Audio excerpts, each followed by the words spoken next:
tingnan nyo naman, napakaganda ng pagkagawa nila. Talagang very artistic yung mga design nila dito. Sayang, hindi ko makikita si Mr. Kidlat. So, wala na rin yung mga painting dito. Ayun, napakaganda ng arts nila dun.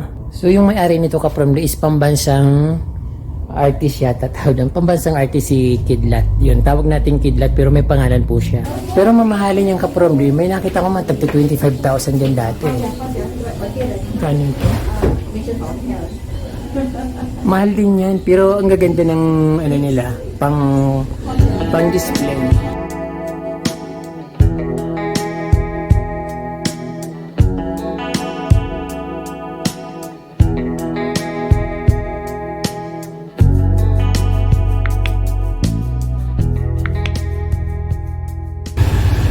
Yan po mga ka-From D, magandang umaga po sa inyong lahat at welcome back sa Certified From D channel.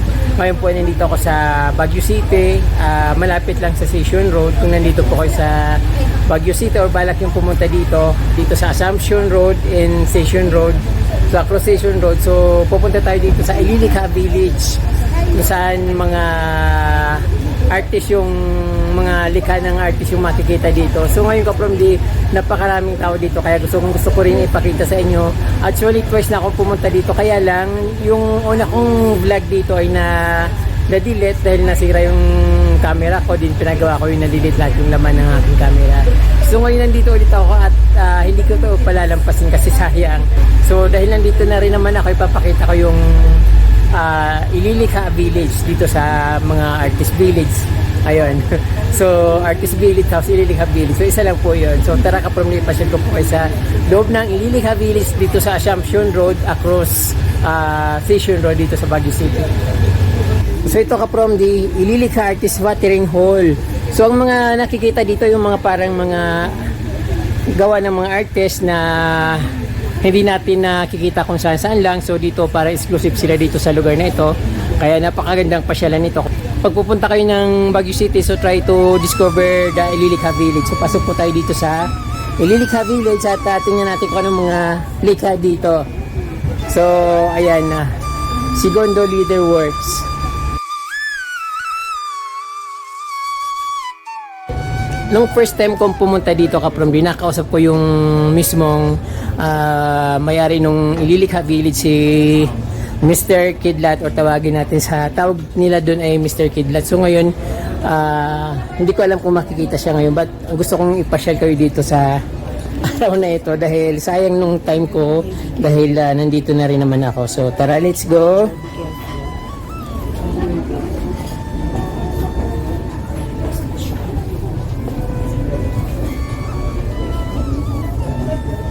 Mayroon din mga kapihan dito ka-From D, mga restaurants.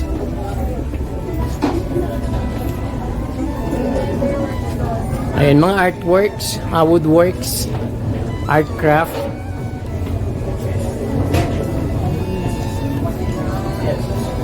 Para tayong nasa India. Pero talagang maganda dito ka-From D, lalo pag inikot-ikot mo tapos marami kang makikita dito mga kakaibang likha, mga native products. And isa dito sa mga restaurants or kapihan. So yung mga tiles nila dito ka-From D, tingnan nyo naman, napakaganda ng pagkagawa nila. Talagang very artistic yung mga design nila dito.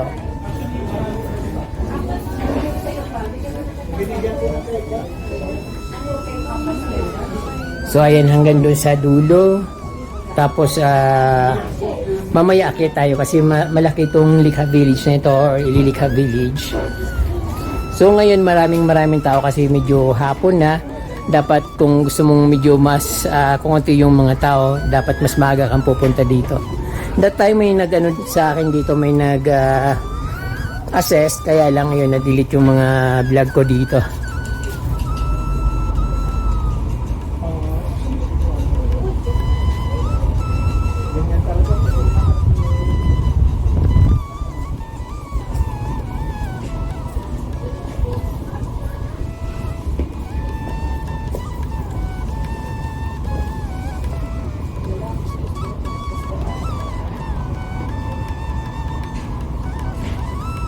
So yan, very creative yung pagkagawa nila ng kanilang actually dyan sa taas na yung parang theater arts.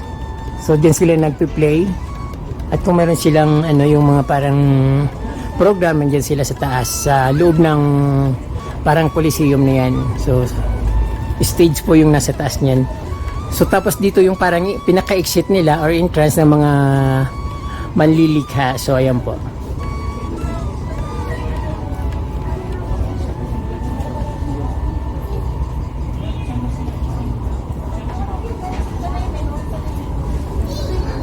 So ayan yung mga design, lahat na pwedeng gawing design nagagawa nila. Tulad yung mga lumang electric fan, lumang gulong ng sasakyan. So nagagawa nilang arts. Tapos ito parang bayabas tong ano na ito. So bayabas nga itong napakalaking puno na ito. So hindi mo akalain na bayabas yung puno na ito, Kapromdi, kasi pag tinignan mo yung puno, parang anong tawag doon? Yung para siyang yung mabango na kahoy, parang ganun. So nakalimutan ko yung pangalan. Yung parang eucalyptus yung balat ng puno na to, pero bayabas siya, Kapromdi, kasi nakikita naman yung dahon, talagang bayabas siya. So dito yung mga nakikita dito, so maraming visitors ngayon dahil hapon na.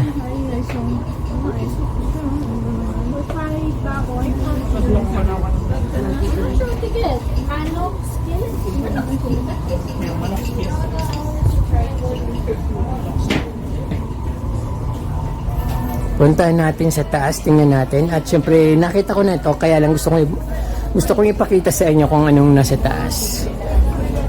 Hindi naman boring dito, Kapromdi, kasi kung gusto niyo magpahinga, maraming coffee shop dito sa loob ng Ililikha Village or Ililikha Arts Place. So ayan, puntahan natin yung taas. Good afternoon, sir. Thank you po.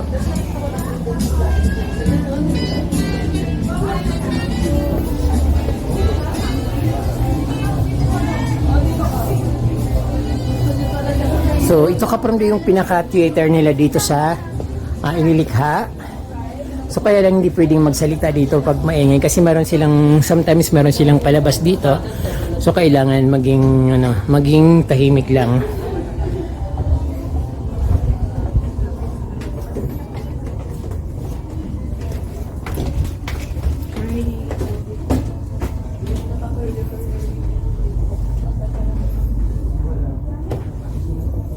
So ito yung theater nila. So walang ngayon, walang play or wala silang program ngayon.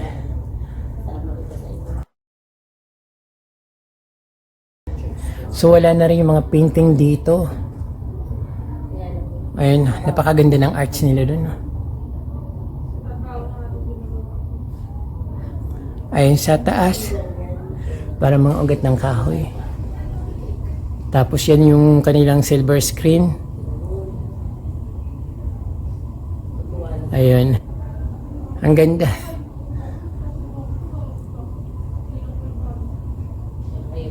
Tapos tingnan nyo naman, Kapromdi, yung mga kanilang upuan dito.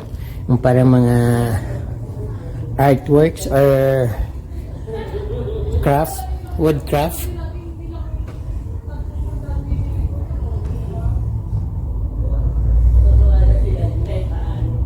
Maganda dito mag-perform, no, kahit yung drama ba, yung kasi kitang-kita yung yung mga audience mo, halos nandun, halos lahat nasa harap mo, kitang-kita talaga. So napakaganda. Ay wow, ngayon ko lang napansin yung nasa taas na yun. So actually, Kapromdi, hindi ako pumupunta dito nun kasi nahiya ako. Doon lang ako talaga sa may pintuan. Since wala naman tao, walang nagpe-perform, so or wala silang program, so nakapunta ako dito sa bandang stage nila. Ayan. Yung kanilang exit door.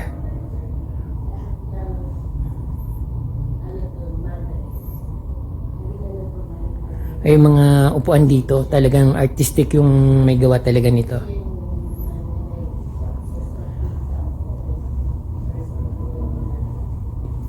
So yung may-ari nito, Kapromdi, is pambansang artist yata tawag doon. Pambansang artist si Kidlat. Yun, tawag natin Kidlat pero may pangalan po siya. Maganda yung taas nila. Malinis. May ventilation. Tapos may parang mga light nila maganda, light effect. Ayan po. So yun ang loob ng theater ng Ililikha Village dito sa Baguio City. Sa sentro lang ito, kaprom, di malapit lang sa sentro. Ang ganda ng tingnan, no? Parang swimming pool, but actually kaprom di mga tiles yan. Yung kulay blue. First of things mo, kahit kunwari, 2030, mahuli pa ulit. Continue. Maroon mga definition yung mga arts na yan. Kaya lang nung una kong punta dito, yung sinabi lahat sa akin ni Mr. Kidlat, na lahat na gawa niya dito ay maroon definition. Kaya lang yun, nakalimutan ko yung mga story niya. At wala na rin yung iba. Yung natitira rin yung si Marilyn Monroe. So may kwento siya dyan.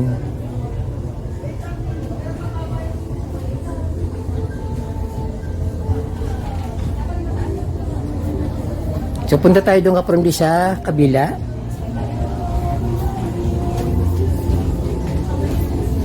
So ayan, makikita dito. Magulo siyang tingnan, pero pag tiningnan mo, parang yung artist din sa ibang bansa, parang sa mga yung mga pinupuntahan sa Pakistan, mga Bangladesh, parang mga ganon, sa Indian, parang ganon. So ayan. Yung daan dito is ayan, Asiro.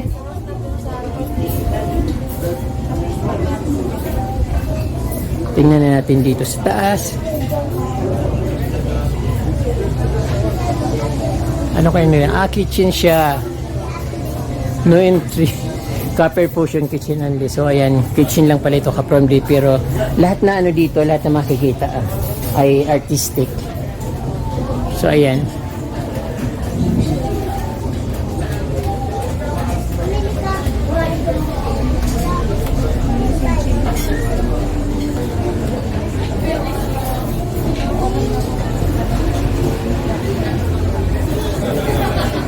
Maganda ito, kaprom di, lalo ngayong Independence Day.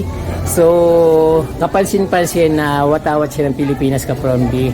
So ginawa nilang arts. O nakikita yung mga para mga takip ng mga garapon, takip ng soft drinks, letro, ayan. Halo-halo, ganun pala pwede pa lang gawin yung mga iba't ibang kulay yan at naging color, parang naging flag ng Philippines. So ayan, pinag-mix lang nila yung mga takip-takip yan. Ayan.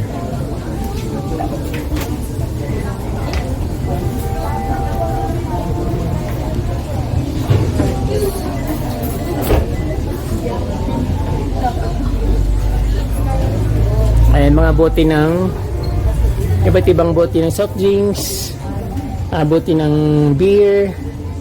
Ayan.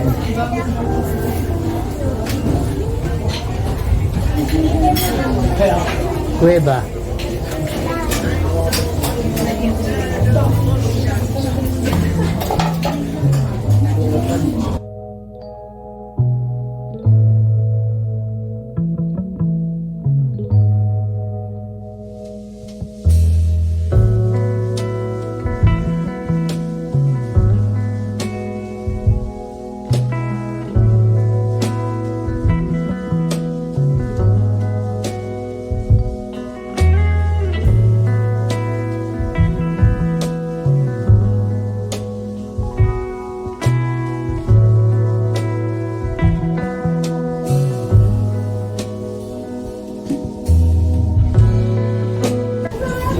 So, yan na yung theater nila dyan sa kabila. Ayan, may mga design sila. Tapos, ano po pang makikita dito? May na-miss ako, parang kasi that time nung pumunta kami dito, mayroong tindahan dyan sa parang collectible items, something ganon, pero parang sinarado na yata.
So, ayun dito.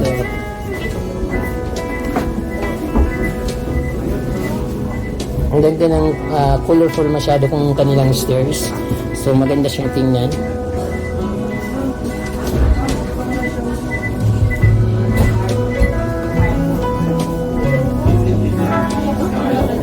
Okay, dito kapromdi yung ano yung sinasabi ko na bilihan ng mga items na parang collectible items, mga souvenirs, dito pala yon. So nasa taas pala ako kanina sa third floor. So ito pala nasa second floor.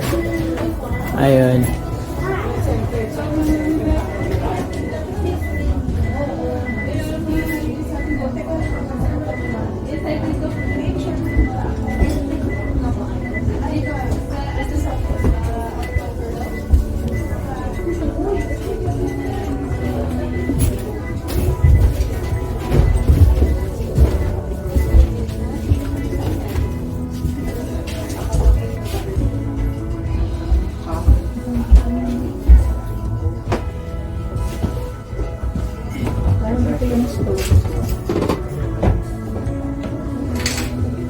Hindi ba yung sa August?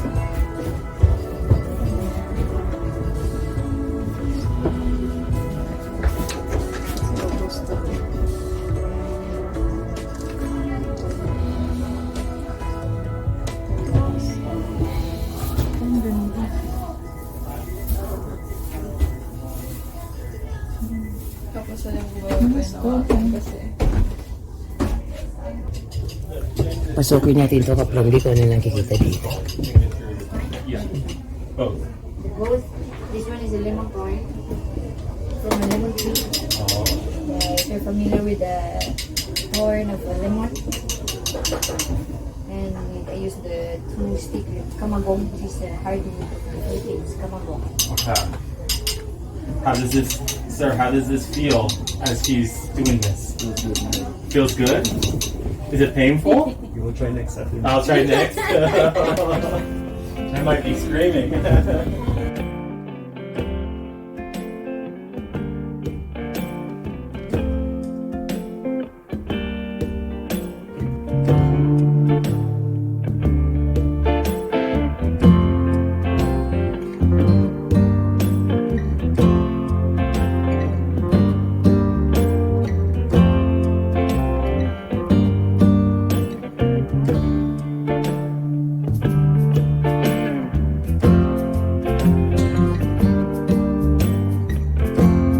Babay tayo dito kapromdi.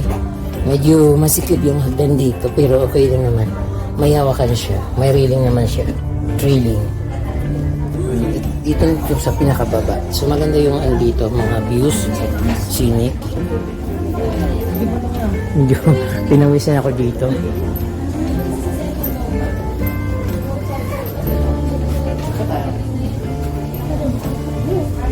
Ano sa'yo nangyari? Ano meron sa taas? Ha? So ayan po kapromdi, nakabalik na tayo dito sa ibaba. So masyadong maraming tao ngayon kaya hindi ako masyadong makabilo sa pag sa shoot. Kaya ayun, okay lang naman na at least nakita natin yung mga ibang detail dito. So ayun, mga bote. Maganda dito magtambay kasi malamig. Walang mga usok. Tapos very nature, very ancient yung dating.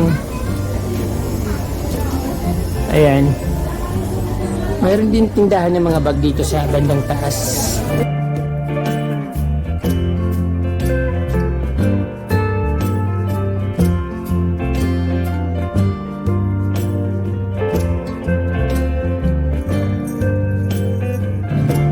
Ayan, mga pang bag collection. Iba't ibang likha.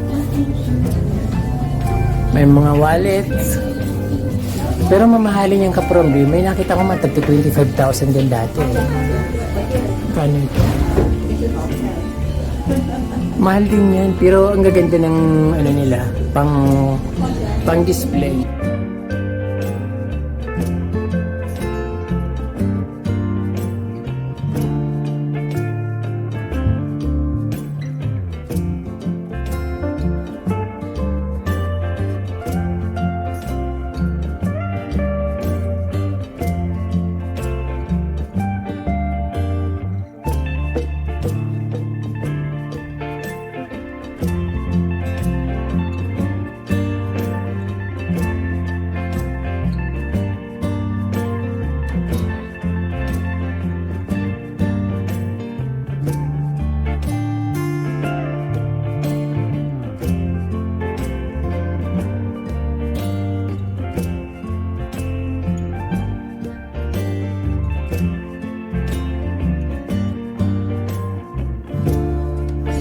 Ang gaganda po yung mga pang-display sa bahay.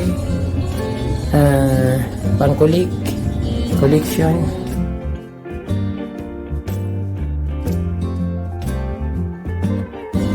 Pwede pong po. Yes po. Thank you.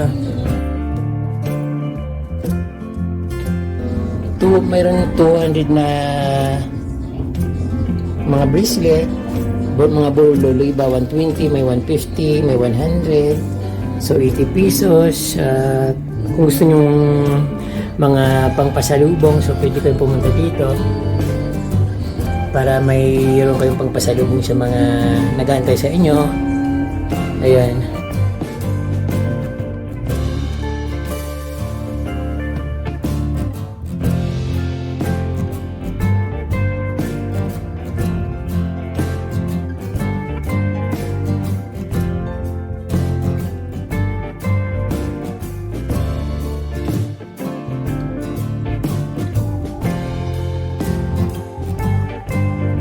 Walking distance lang ito from sa Shoe Mart kung gusto nyo pumunta dito.